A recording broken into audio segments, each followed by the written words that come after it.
something controversial that we had talked about, Aeryn and I had talked about, was abortion.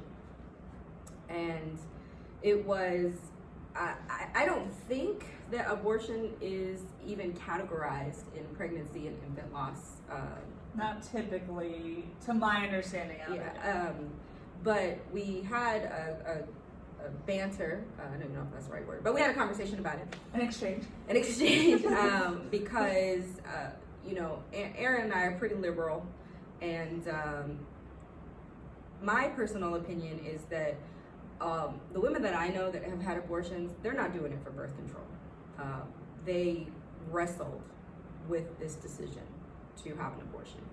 And I think, you know, there's one friend that comes to mind who has so much guilt for the abortion that she had, and it plagues her daily. And when we were doing this, it makes me really think about her, because she doesn't have the opportunity to grieve because she's shamed. Like, she can't even talk about the abortion. Like I think maybe 3 people in the world, including myself, know that she had an abortion. And that is part of the problem, because now she can't talk about how much it pains her that she went through with the abortion and she lost, yes, by choice, she lost her pregnancy, but, and it really bothers me. So, knowing that, because I, like Hannah, I'm a total empath, so like I feel all your emotions. you like stuff them down, and then they're magically like in my brain, and it's like, why am I crying? Right, so. You're the one crying, but it's coming out of my eyeballs. Gosh darn it! I have a quote to read to you. So yeah, so as an empath, I feel everybody's emotions, good, bad, and ugly. And I just really wanted to say, like, for those women who have had abortions, and grieve, like, use the time to grieve, whatever your time. It doesn't have to be October, like every day, whatever time you need. Please use it to grieve the loss of your child, because even if you chose to have an abortion, it's not an easy choice.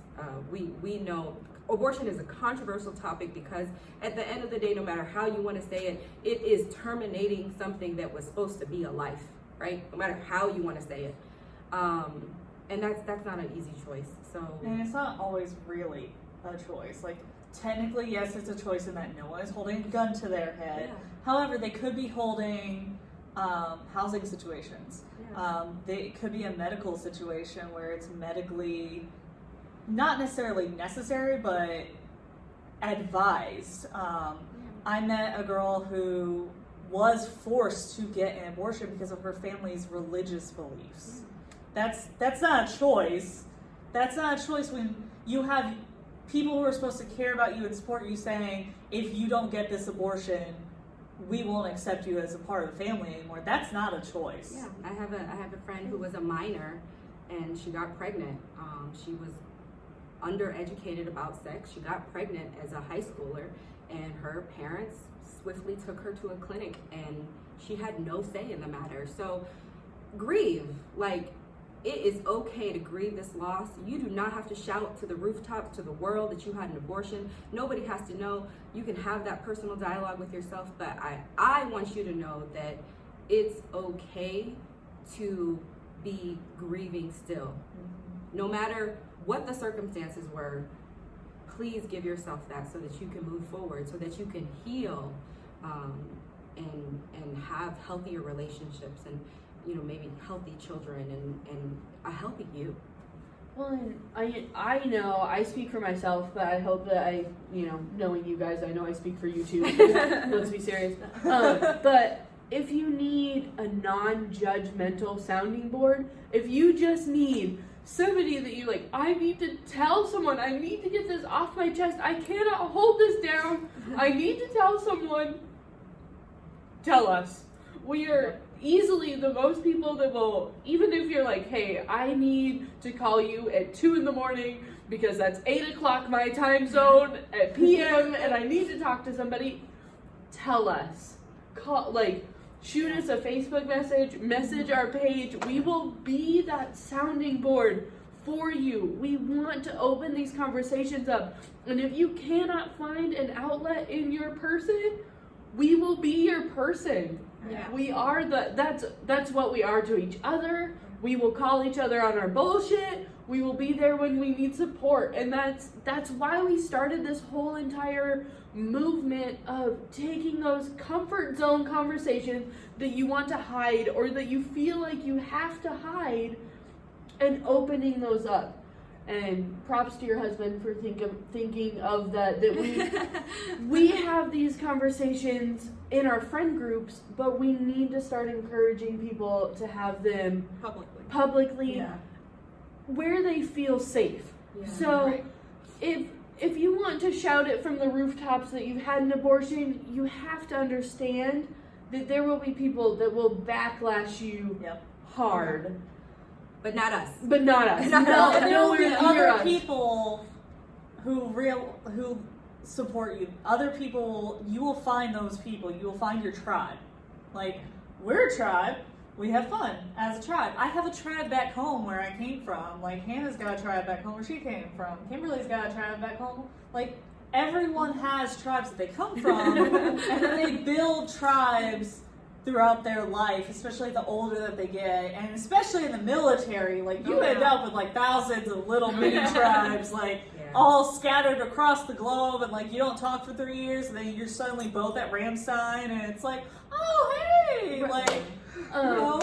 A girl I went to high school with just posted on Facebook, in 2 months they're headed to Camp Humphreys. Nice. Yeah. And I was like, oh my god, Let me know if you need anything. I ran into a chick from tech school. Both she and I lived in the same hallway, like a few months ago. And I was like, "Oh, you're stationed here?" And I was like, "She's like, yeah, and I'm married now." I was like, "Oh, that's amazing!" Like we haven't talked in like 6-7 years, but you know, we both still recognized each other. We knew each other, and it's like by being more open and honest about things, you're going to find not just those surface value friends. Like there are people who, yeah, there are certain situations where you kind of act a little differently. Like nobody acts exactly the same way at work that they do at home or going out drinking. You know? I would like all of my bosses to know that professional Hannah is always professional and she is never not professional. The same way she speaks to the commander. I would like all of my previous bosses to know I am nothing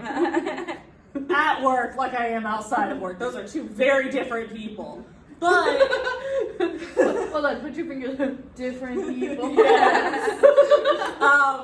But by being open and honest about things that matter, you're going to find those friends that it doesn't matter how far apart you are, it doesn't matter how often you talk, it doesn't matter what you talk about. Those are the people that you know you can tell them anything. Or, you know, like anything from, hey, I had a shitty night's sleep last night. I'm going to take a nap for like half the day today. And they're just like, cool, fam.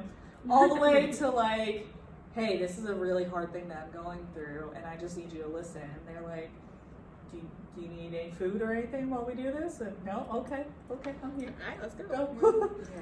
Yeah, and if I was gonna say if you don't necessarily, if you because I know it's possible, if you kind of feel somehow connected to one person individually, you can request to talk to that person, and we will not, the rest of us will not take it personal.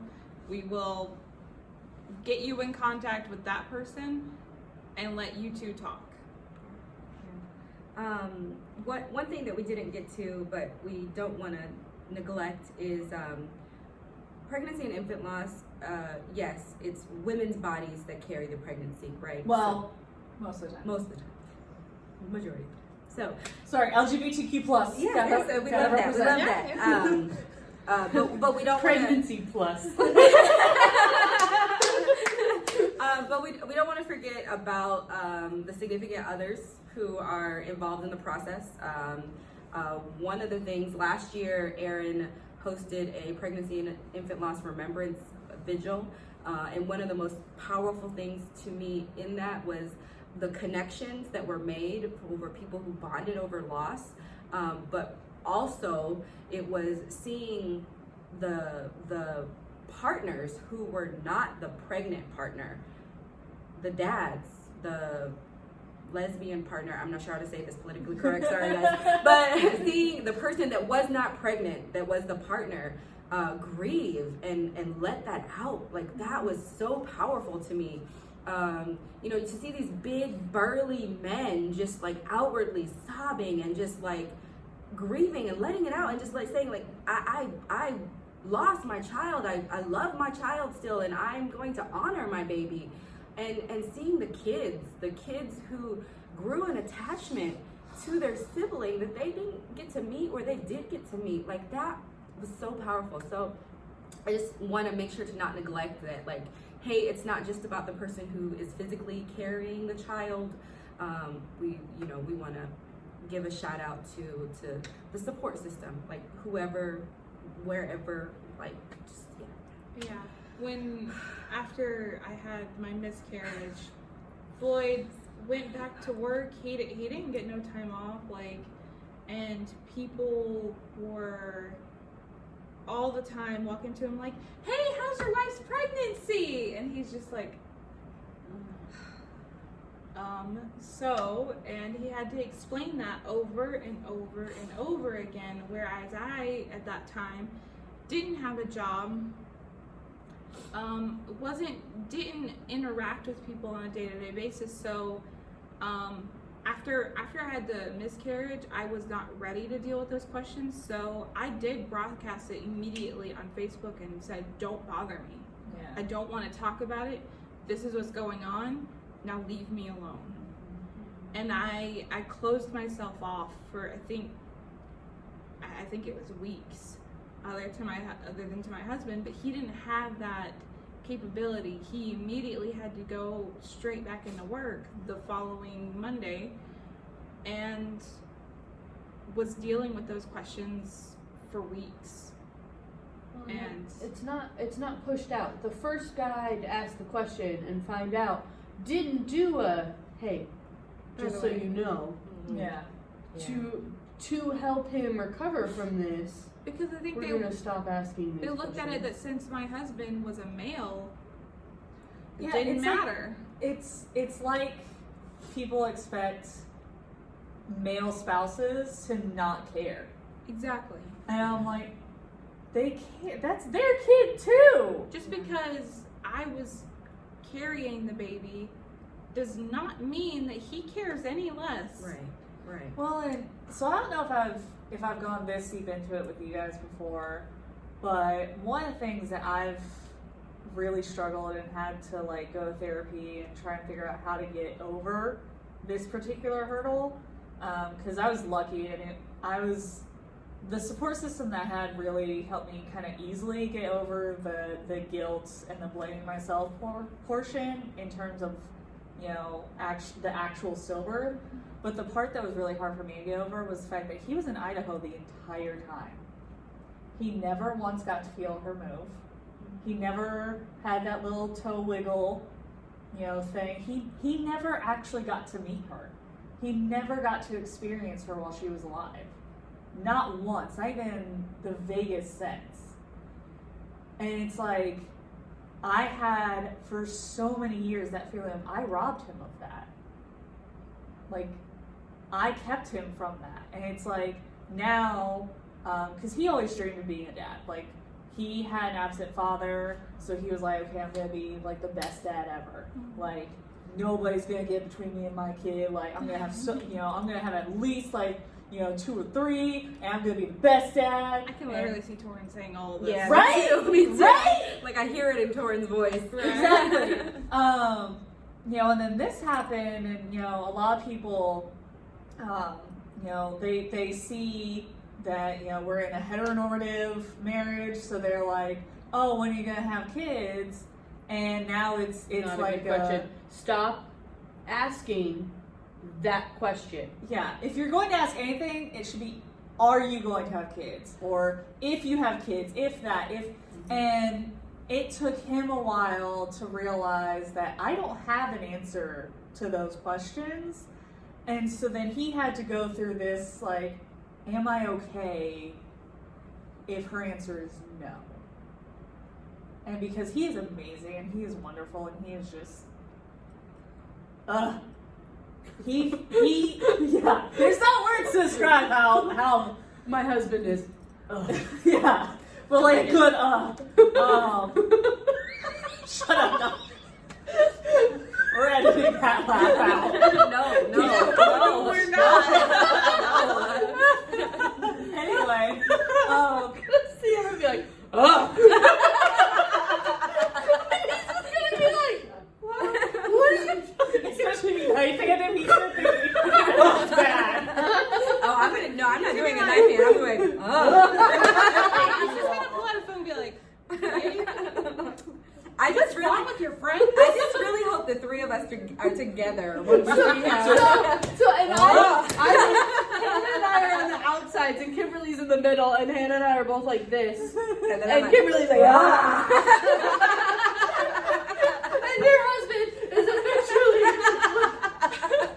what is going on? Why did I just get knife-handed and Hand sucked in? Yeah, this is going the blooper reel. But he eventually realized that he is okay with that. Like, he's fine if we do try again. He's fine if we go for adoption. Like, he came to the conclusion of, he's like, if we don't ever try this again, that's okay. He's like, I care more about your mental well-being, your emotional state, and your existence as my partner and the person that I'm meant to support and the person that I'm meant to love.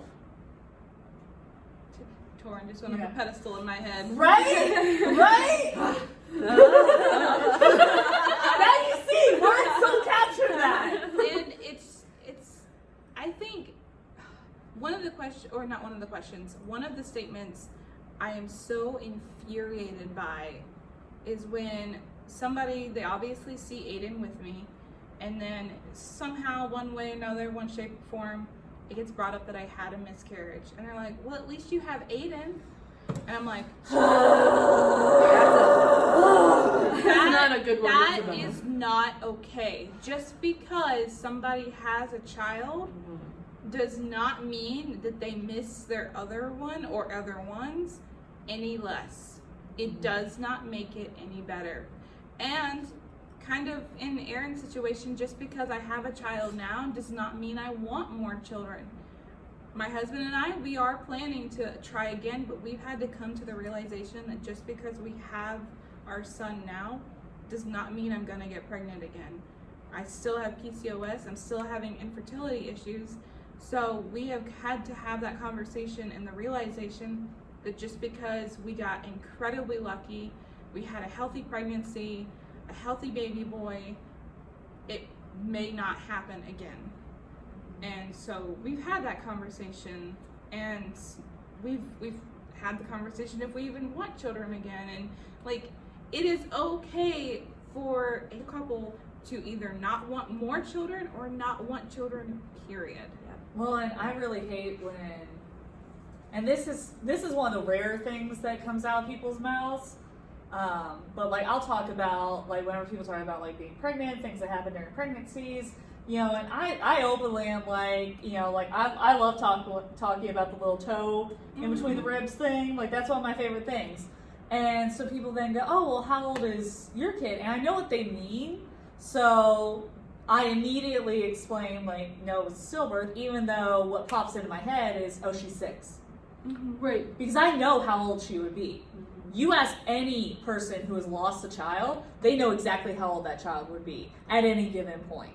They know it in their bones, in their soul. And so I hate when people make the implication of you're not a real parent because you didn't get to raise your child. And it's like, no, fuck you. I'm a mom. He's a dad.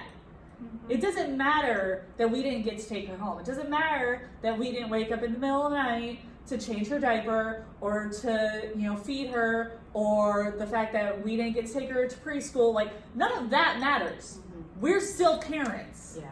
Well, and I've been in a room when someone has told you you're not a parent, you haven't been pregnant, and I've been the one that's like scooting back, like, it's about to go down. Yeah. Like, oh snap. And I was just like, here comes, like, I just picture like the steam out of your ears and then like the hell wrath that is about to go off on this woman. And I was just like, oh shit.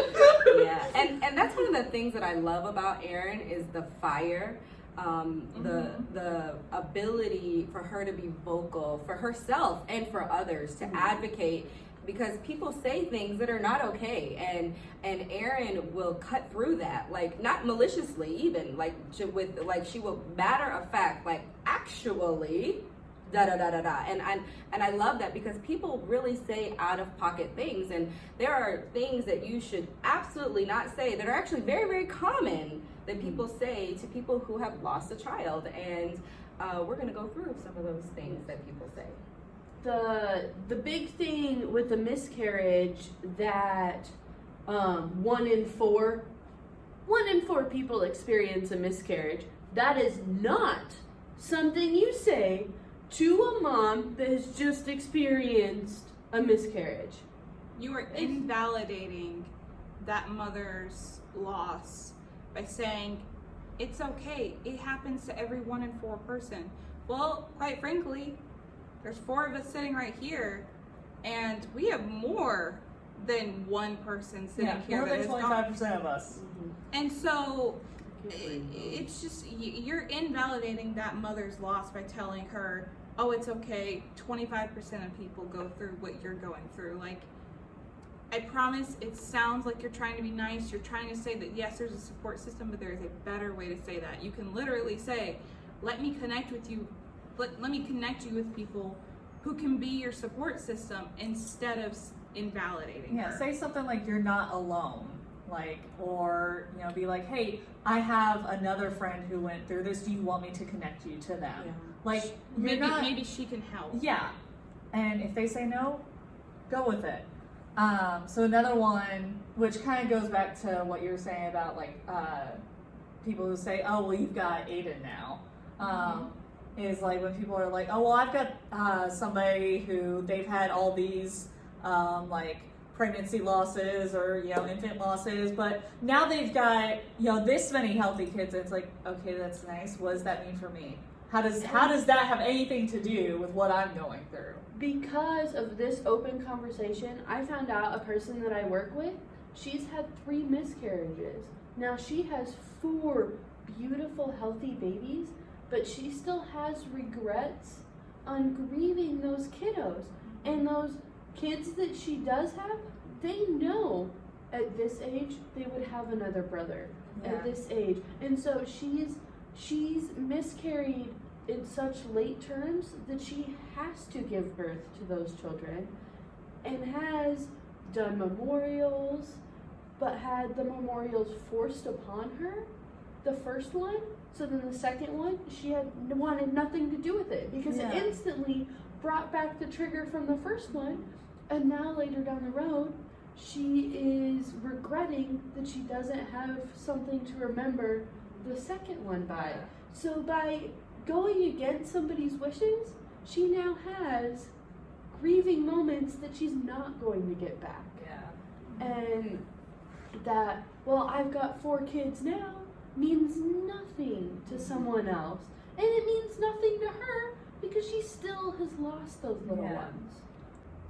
The third common one that people like to say is, at least you can get pregnant. And this one, I think Aeryn had mentioned something before, but just my kind of take on it is, I feel like you, you're minimizing people's trauma. Like, I think it's well intentioned, kind of, sort of, but yeah, I think you said it best earlier.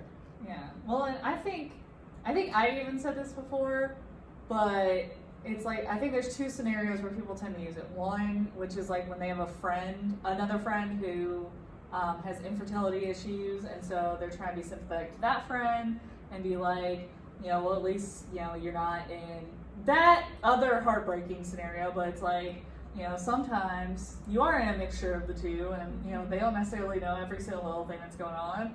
And again, 'cause it's not typically details you just share with people. Yeah. You're like, hey, by the way, nice to meet you. I'm trying to get pregnant. yeah. Like, And my vagina's a little weird about it. Yeah. That's not a normal Yeah. conversation. Well, and even aside from all that, like we've said before, it all sucks. It all sucks right. equally. Like there's no comparing. And then there's also the, you know, when you are the friend trying to support somebody who does struggle trying to get pregnant, and you know that on the one hand, yes, medically having a miscarriage or having a stillbirth does indicate long-term good things in that your uterus is able to conceive and basically be this environment to grow a fetus and to nurture it into being a person. Long-term, yes, that's great. That's awesome. But there's a time and a place to point that out, and there's a way to do it. Right. But right when they're going through that loss is not the time, place, or way to do that. Yeah, and that statement, at least you can get pregnant, although it's well intentioned, like no matter, like, you know, there might be really, really good intentions behind it. Ultimately, think of it this way: what good is it to be able to get pregnant if you cannot stay pregnant? And that's the impact that you are having on a person when you say, at least you can get pregnant. Because the thought process for the receiver is, but I can't stay pregnant. Right. Well, and if you're the person that is in that fertility, that statement, well, at least you can get pregnant, is coming from a negative space on what you're going through. Yeah. It is that you are pushing back some jealousy, you're pushing back your own grieving in the statement that you guys are trying to have a baby and it's not happening, and this person who is also trying to have a baby is they just got the different rungs on the actual like conceiving a child ladder. Right. And as someone who went through like the infertility process, it's definitely painful watching those pregnancy announcements and you just knowing that like that you're trying but not succeeding. But then it's also equally as painful after going through a miscarriage, seeing those exact same announcements. So realistically, what you could do is just bond with that person and be like, you know what, I don't know exactly what you went through, but I know the desire to want to have a child. And so I understand you on that. And it's just, because I felt both parts, and like Aeryn said, it all sucks. well, I feel like we did fail one person in our community. So in the place where we work, we had a gal that announced that she was pregnant, and of course we're all like, yeah, because you know we're always like, yeah, We're for the woo- anything. we're the woo girls. We're the woo Yeah, girls we're the woo completely. And so, come to find out, she had lost this kiddo, but at the same time, we had another gal that was about to have her baby. We had another gal that had also come out that she was pregnant. Aiden was in the office and thriving, and everyone was like, I don't know, baby. So to this girl, we weren't an open support system to say, we are here for you. And we haven't seen her since. Whereas if she had come back, we would have instantly been the type to open our arms, like, what do you need? But we weren't open enough about how we feel about miscarriages.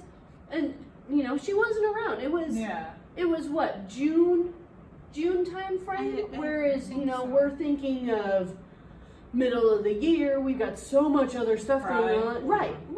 Yeah, and she was a part-time staff who came in not very often. I think like 2 days a week. And on our end, she was really a lesson for me because I like really, when I tell you, like, I feel people's pain and people's joy, like I'm legitimately like, if you have something good going on, I'm super happy for you. If you have something bad going on, I'm super bummed for you.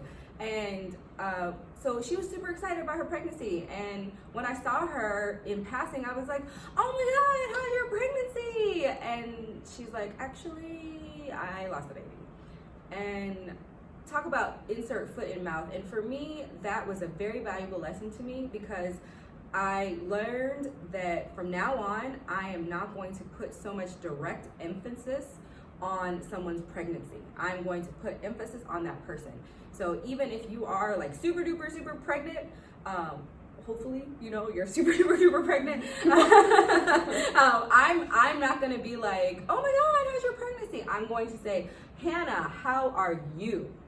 That's going to be my question. Yeah. And if you elect to tell me about your pregnancy because that's a part of how you're doing, then awesome. I'm glad you're telling me that. But I refuse, because I don't want to be a person that triggers other people's trauma. So that's another one that I want to add, is like, be cognizant of how you are even asking about, because ultimately, yeah, it's well-intentioned to be like, hey, how's your pregnancy going? But you are literally asking about how somebody's internal body parts are working. Like, think about it that way. Like, you're literally asking. Like how is the thing in your uterus developing? Yeah. Well, I get weirded out ever since I saw something on the internet that phrased it this way. I now get weirded out whenever people ask the gender of somebody's baby.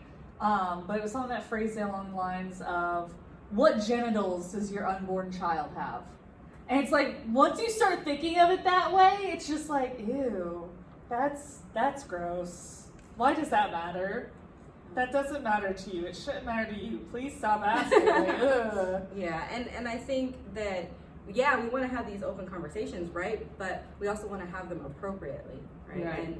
And to give the other person the opportunity to comfortably speak about it, and not make these weird avenues where you're like awkwardly forcing them to, Right. you know? Well, and I feel like I've awkwardly forced people, like, in other conversations where I'm like, I'm super excited about you being gay. I know you came out to somebody else. Will you come out to me? I'm really friendly to the gay population. You should be my friend too. And to where, like, I'm probably driven somewhere because they're just like, oh my gosh, this woman won't leave these gay comments alone. Well, And I'm it's like "Please that be fear my of being friend." the gay best friend, and they're just like, no, thank you. Right. Well, and just I don't even know where my train of thought was going. Okay. So back on track. Another with these thing ladies. that I love yes, them, though. yes, I believe that God has a plan for things, and I'm all about that timing is for a reason in my own personal, like, spirituality and stuff. But never would I say to someone who lost a baby, everything happens for a reason. See, and this is like a double-edged sword for me, because this is what got me through my miscarriage. But if somebody would have said it to me, they would have pissed me off. Right. But you said it to yourself. I said it to myself Right. because at that point I was blaming myself. And of course, like, immediately people start saying, don't blame yourself, you did nothing wrong. But it doesn't matter. I will tell you, it doesn't matter how many times you tell that person, they are going to analyze everything they did, moments up to when they found out. They're gonna sit there and they're gonna go over every single second, and anything that may have seemed like it was the wrong decision, they're gonna flag it in their head and they're gonna beat themselves up. Yeah. It doesn't matter how many times you tell that person that they did nothing wrong. So me, I was using that as like helping me like build myself back up.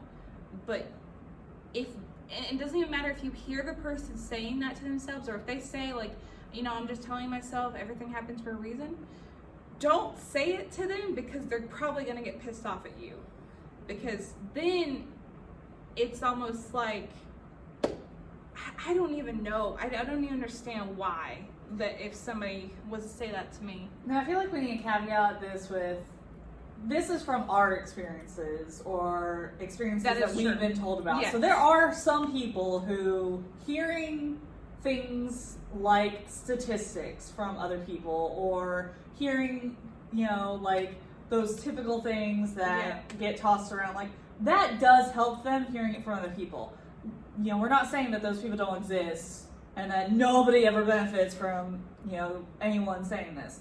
What we're saying is you need to be cognizant of, do I know this person well enough to know for a fact that this is what helps them?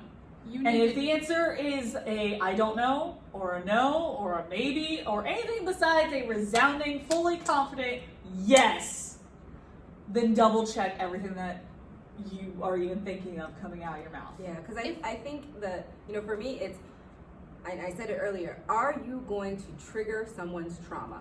And when you ask something, and I know, we had kind of talked about it earlier, for the next one is, have you gotten checked for ABCD, whatever, like just whatever insert medical condition here. Right. It's like, what trauma are you triggering in that person? Are you close enough to ask this kind of question? And more often than not, if you have to ask yourself the question, am I close enough to ask Hannah, have you gotten checked for ABC? You're probably not. Well, You're probably not. You're Even probably if not. you are and you ask that question, they may have gotten checked for that and they may have came out positive. Mhm. Right. It took me a long time to be willing to tell people that I was diagnosed with PCOS until I started realizing that there was issues that, like infertility, that kind of forced you to talk about it. And then I started realizing that there was more and more people that I came in contact with that were dealing with the same issues and then just didn't talk about it. So I was willing to explain.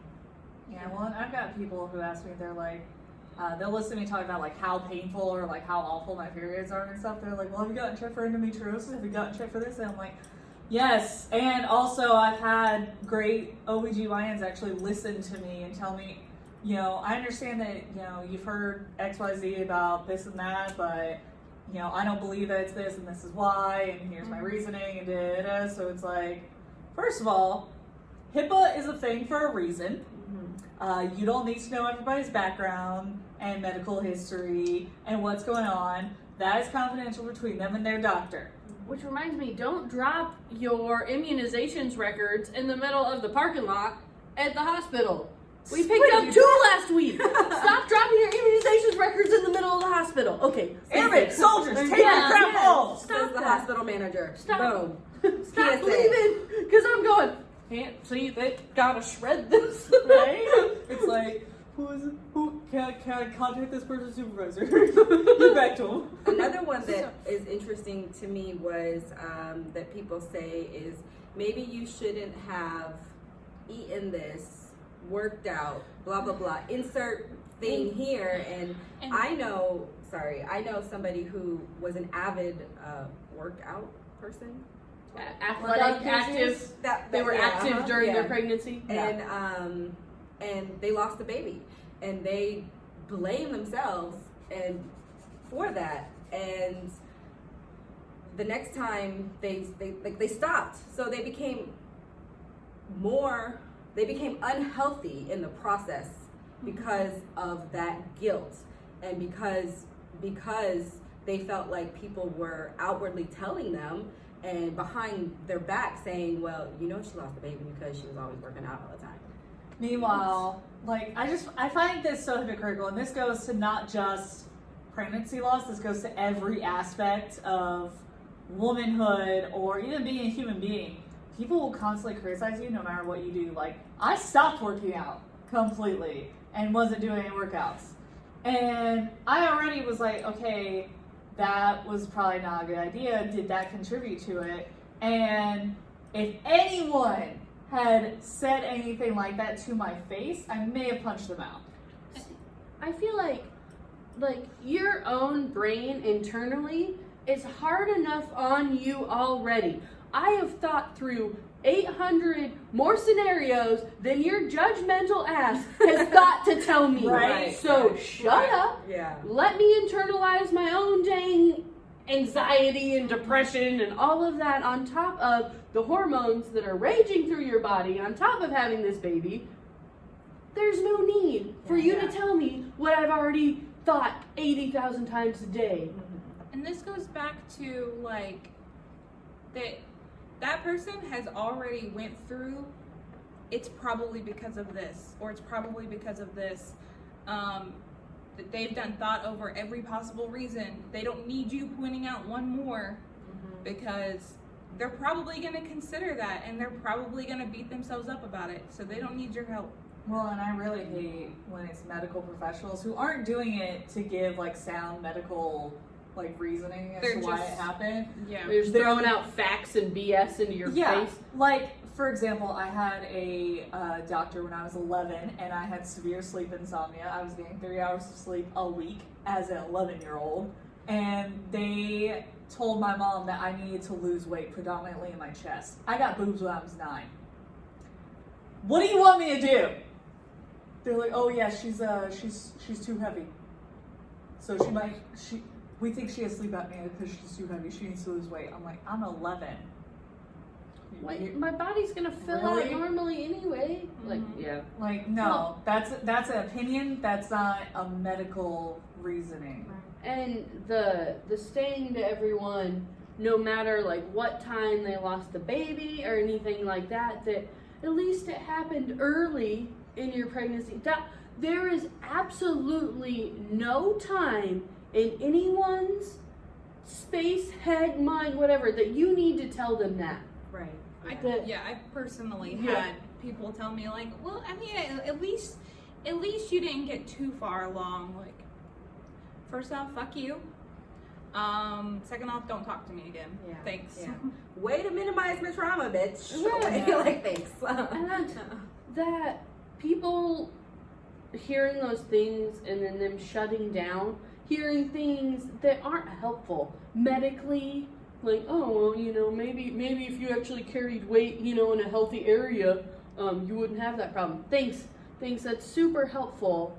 Like, now I'm going to suppress the trauma, and then we're right back to why our suicide rate is rising. Yeah, well, my friend who had a miscarriage, like, she specifically looked dead at me in the face and said, well, I guess at least this is happening early, and it's not as bad as what you went through. And I nearly slapped her in the face. And I was like, this hurts you just as much as that hurt me. Yeah. Don't you ever fucking say that again. Do not minimize your own trauma. And we can be really good for that. Another interesting, devastating one is, have you considered adoption? And I get it. That is also well-intentioned. But like, dude, that family is literally grieving the loss of a child, and they are broken and trying to fit pieces back together, and you're like, hey, well, just go get another baby. Like, it does not work that way. Like, you have to be healed so that you can even go down that avenue if adoption is something for you. Right. And like Tiff and her husband said, they were angry at each other. Mm-hmm. They were each other's like anger soundboard. Someone saying, oh, just go get another baby to them would have been so traumatizing. Mm-hmm. They were already rocky and struggling. Mm-hmm. Like, just add a different baby into the mix. She'll be fine. Right. Well, and like during my story, the miscarriage, like, stemmed, like started a bunch of fears that I still have. And yes, I have another baby now, but because of my miscarriage, it has caused a just domino effect of fears. So just because they go get another baby doesn't mean that they're not going to now have those fears or a different version of fears. Right, it doesn't make it null and void. Well, and going back to the, like, for some people, certain questions or certain comments can have a different effect. So, like I said, I grew up in a community, so, like, me and my mom used to joke that I was going to marry a very, very dark-skinned man, but I always think that Asian babies look very cute. I know that's not super politically correct, but... We are cute, though. Yeah, East Asian countries have cute babies, okay? It's a fact. And so I always like, I was like, I wish my babies could be that cute. She was like, well, they can if you adopt them. So like, me and Mom have talked kind of jokingly about that before. So like, she and other people who have like made comments like that before, like a long while after, my Silver, they were like, they were very careful about bringing it up. They didn't just go, hey, have you thought, like, it was very much, in the feel of the moment, the correct atmosphere and all that kind of stuff.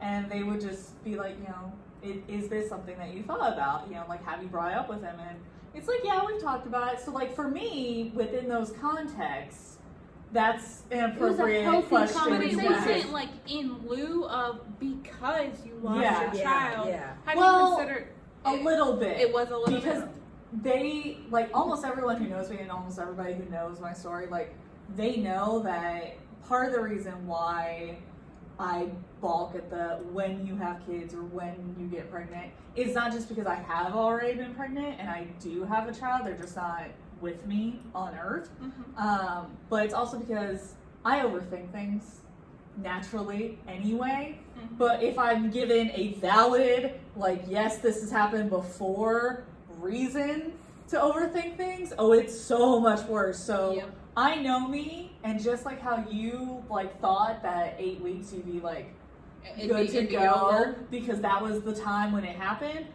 mine was at 37 and a half weeks. So I know, like, even though, I'll still be a little antsy afterwards, I know me and I know I'm going to be, like, high stress the entire time. Yeah. And so that's part of why, if we decide to have kids, adoption is kind of higher for me on the, like, comfort level to think about and talk about rather than ever getting pregnant again.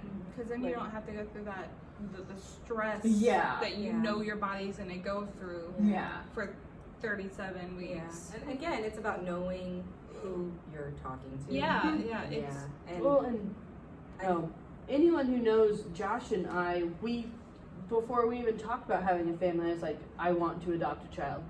And he was like, I'm listening. And I was just like, there are so many kids that need a good family, and I know I can provide a stable home, and I know you can provide a stable home. Let's give that, I will make you fat. we prefer the term fluffy. Fair enough. or extremely healthy. Totally. And that we want to open up and provide that household. So when someone, like, knowing if I do go down the road and I do have a miscarriage or I lose an infant, that well, have you considered adoption? Yeah, but that was already in the mix way before. Yeah. Like, we even were having our own kids. Like, that's already a one. Right. Like, we're already, this is the second kid we're trying for. We know we're already getting one. Yeah. Right. Like- and we had that same conversation kind of for different reasons because we knew infertility. We knew that there was a very real possibility that we would never have a child of our own.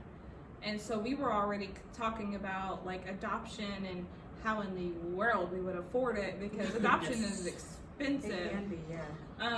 And even now, like, we were already kind of talking, like, even though we have Aiden, would we be considering? And it's, quite frankly, it's all about finances. Yep. But It's expensive. another one that it's possibly heard is your body is just doing its job.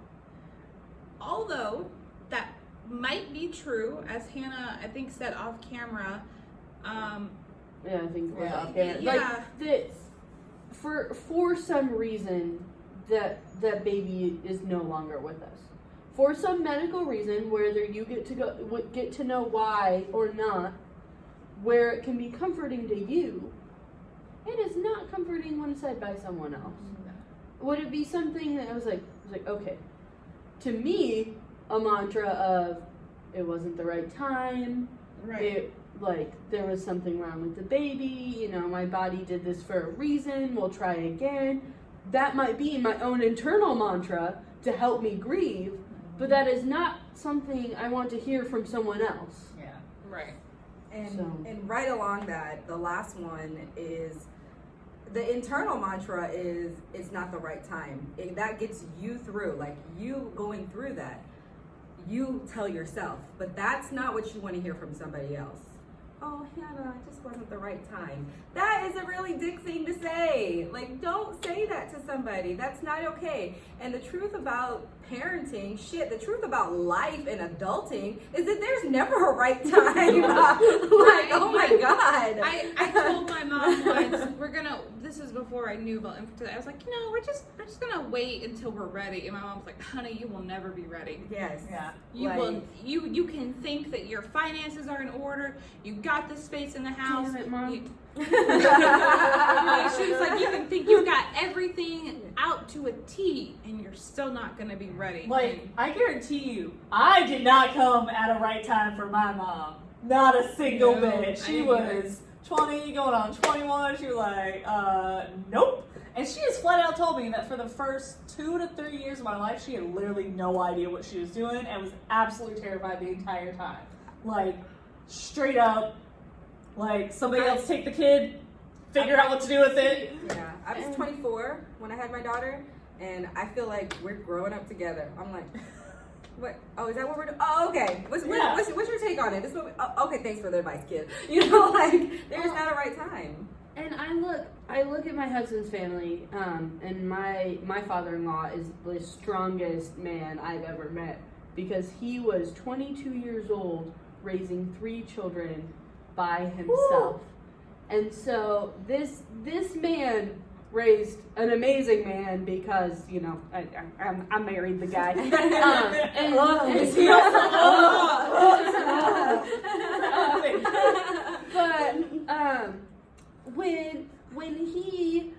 But Josh being his firstborn son, and Josh being the heir to the last name, because all of the other brothers of my father-in-law had girls, so they're not carrying on the last name.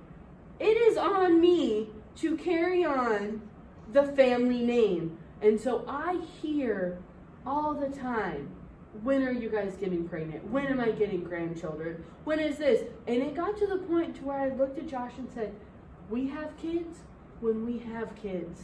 Yeah. And right now, we are having fun in a foreign country that I refuse to have a child in. My body, my rule, no kids in South Korea. It was done. And Josh was like, I totally agree, let's have fun. You want to go on a trip? You want mine? And I was just like, yes. But I need your family to understand that I am not a baby factory. Mm-hmm. I was like, my career is important to me. Mm-hmm. You are important to me. Having kids instantly, not important to me. Yeah. And it's different priorities and different values and different ways of life for different people, and ultimately, the whole, what's the genitals of the thing growing inside of you? Like, you're literally asking about the thing inside of you. It's like, why does that matter to your life? Right? It doesn't. And I get it, you want more family members, you want somebody else to love on, totally cool. But we have to modify the way we have these conversations, because life looks so many different ways, and especially the nature of making future generations, that looks different for everybody. It could be adoption, it could be natural, whatever, it could be I don't know. There's just so many ways to do it, and it's a very private matter. And if somebody wants to share that, that's their choice to share it. Yeah. It's not, get in your face. So whereas we just talked about, or in someplace else. Whereas we just talked about what not to say, do you guys have any ideas of what people could say? Like, what's a good thing to say? So I don't think there's necessarily right or perfect things to say. I do think there are right and perfect things to do. So when my one friend had that miscarriage, obviously I was right there with her, I was in the house with her, driving her places, doing all this other kind of stuff. Well, one of her coworkers was able to get an hour or two off work to come over, and he didn't he just kind of stuck his head in to the room that she was in. He didn't say anything directly to her, I don't think. He instead looked to me and was like, what can I get her?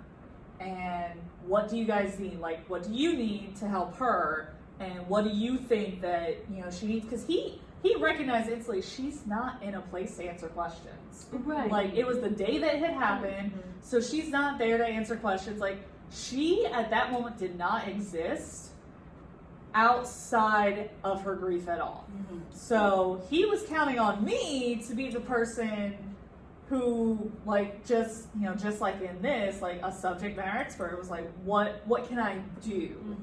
And just like my one friend had asked that nurse, like, what can we do? So I think actions, like, he ended up, literally, all he really ended up doing was going and, like, he and I went and grabbed food. And it was, sometimes that can be the best thing. Yeah. Right.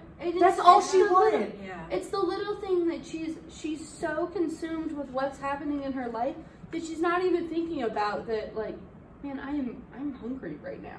Right. Yeah. Like, feed them. You're really good at that. Actions speak so loud. Well, and one thing is, after I had my miscarriage, I got the initial, when I told somebody, they were like, oh, I'm so sorry. But that was it. The conversation was over, and they continued life on like it had been before. Whereas I am wallowing in grief, because even though I had my miscarriage at 8 weeks, you can't help but think about all the possibilities The of what ifs. Yeah. What if, like, both past and present, I mean, future tense, like, what if I would have done something different? And then, like, what would he or she look like at 5 years old? So you This can't. one kills me all the time, because when I realized last year, I came to the realization, I was like, oh, she's 5 this year. She would have been 5 this year. And now I'm like, I wonder if she would have an afro. Because for those of you that don't know, my husband is mixed. And so he is the only one of his brothers to have kinky hair.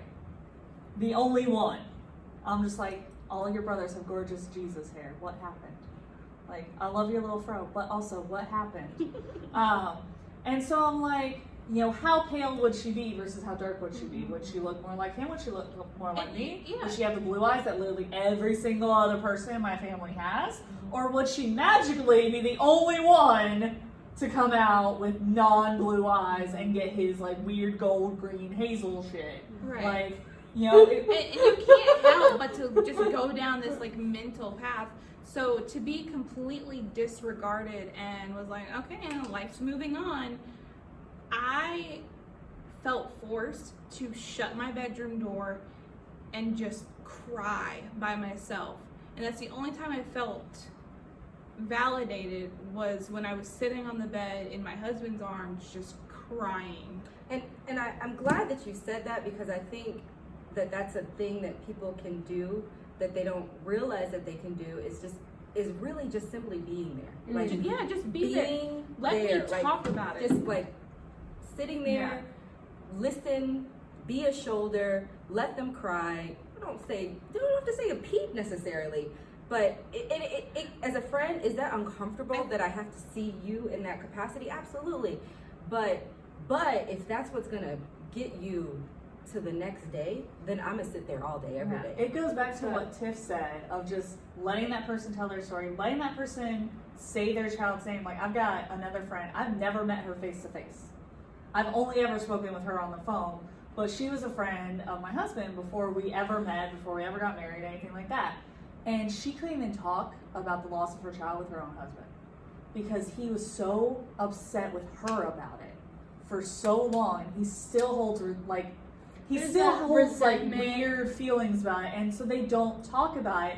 But, like, this kind of stuff came up in one of our, like, 5-hour phone conversations, and she told me, like, after telling her story and, like, talking about all of her feelings surrounding it, she was like, you're the first person who's ever let me just tell that whole story. And I was like, that's fucked up. Like, every single person that goes through any kind of trauma, whether it be child loss or otherwise, they deserve to, if they want to and if they feel comfortable, tell their story, how they feel it needs to be told.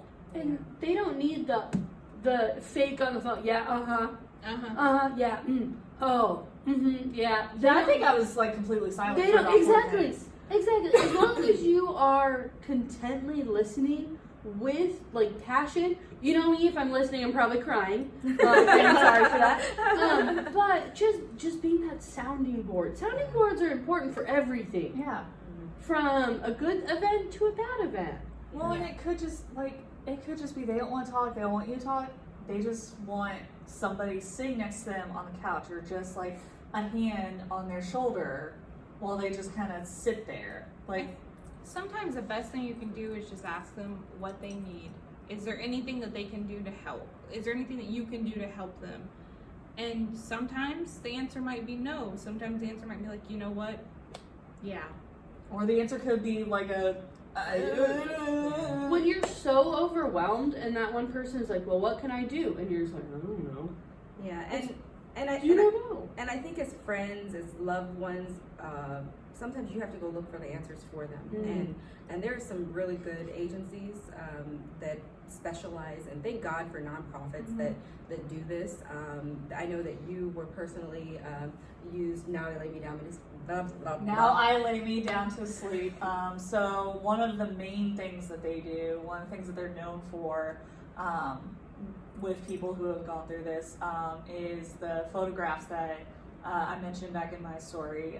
They provide no-cost photographers when you have a miscarriage or a stillbirth or lose a child to SIDS.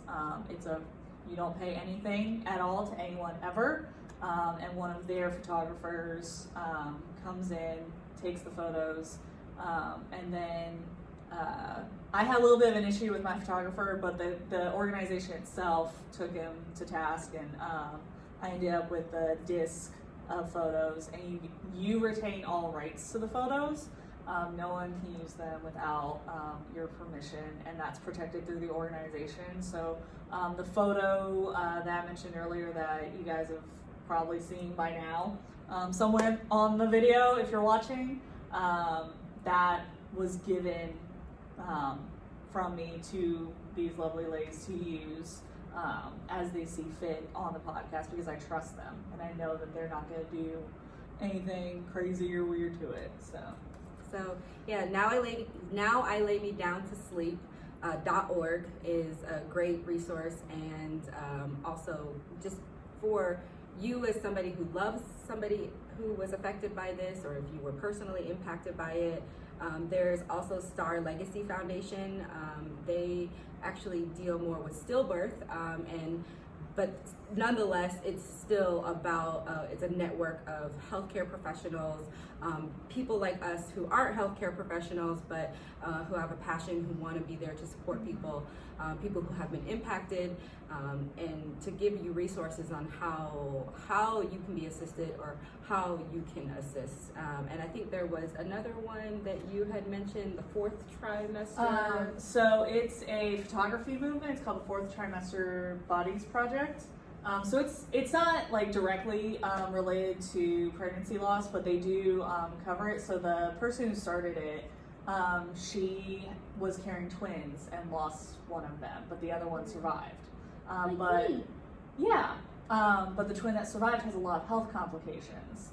And so the founder of that is very open about their experience with loss, their experience learning to grieve the lost twin while still learning, like figuring out how they feel about the surviving twin, and like how to tackle, everything around that. And then the whole point of the movement is to basically show what actual people look like post baby, whether it's like they just had their baby a few weeks ago, all the way to like, you have like multiple generations in the photo.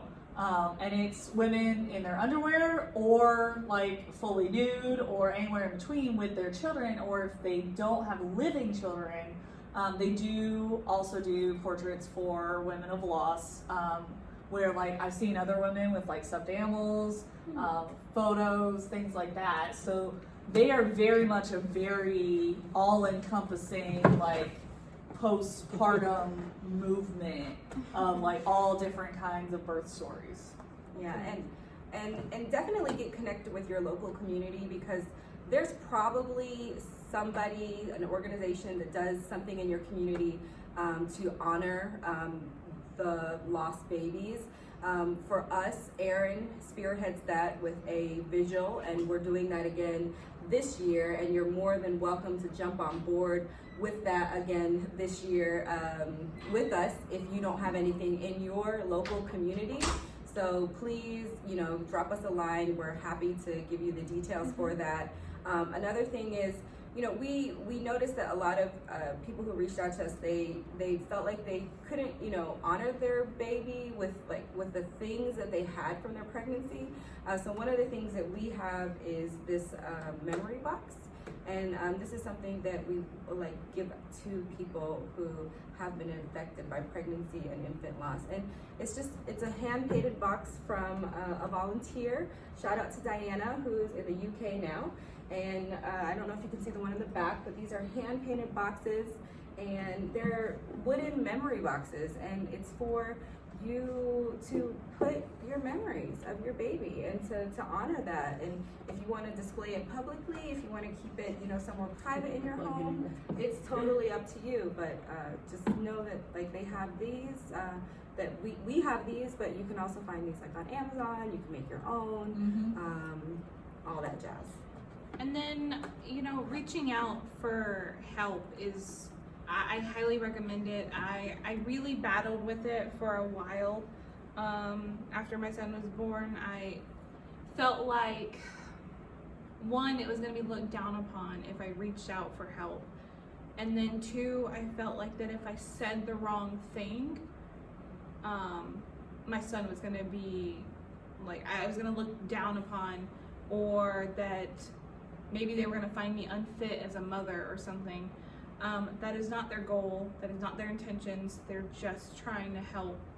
And sometimes you really end up just unearthing some really deep issues. I would have never have thought that my miscarriage had such a big impact with my son now. But 3 years later, it's still impacting me, and probably will continue to, but I would have never known that if I hadn't reached out for help. So even if it's not professional help, find somebody to talk to if you need it. It maybe could really just help you. Yeah, for sure. And the best help is each other. All these organizations we reference, mental health counselors, folks who paint and design these memory boxes. It's people like Aeryn and Hannah. People make organizations, people build relationships. So look to each other, reach out to us even. And we will throw the link up at the end and in the description, but we are starting a Facebook group. It's just a supportive community. You can ask candid questions. There's no silly or wrong questions. And so you definitely check it out. We're going to be commenting all kinds of questions and topics and just trying to get the conversation going. So hope you join. Mine will probably be related to food. And I'm not gonna lie, ladies, I was kind of dreading this conversation, but I feel like it was extremely cathartic, very healing, and I'm really glad we had it, and I hope that it does good for others. Me too. I know that if you're out there and you've experienced this and you haven't ever talked about it, you're not alone, and we want to be here for you. Yeah. Thanks, Hope you Tiff, guys enjoyed. for Stay sharing your tuned. story. Yeah, go ahead. Great closing. Thanks for tuning in to this very special edition of All the Things. Mop your face up. Go wash your face. Yeah, and Okay. if this was triggering for you, we thank you for tuning in all the way. Please make sure you get the help you need to recover from this podcast. We are all going back to, we love each other, but we're going back to our loved ones, the men that we love, so that we can get some extra love, because this was still hard for us. So thanks for tuning in to All the Things. We will see you next week.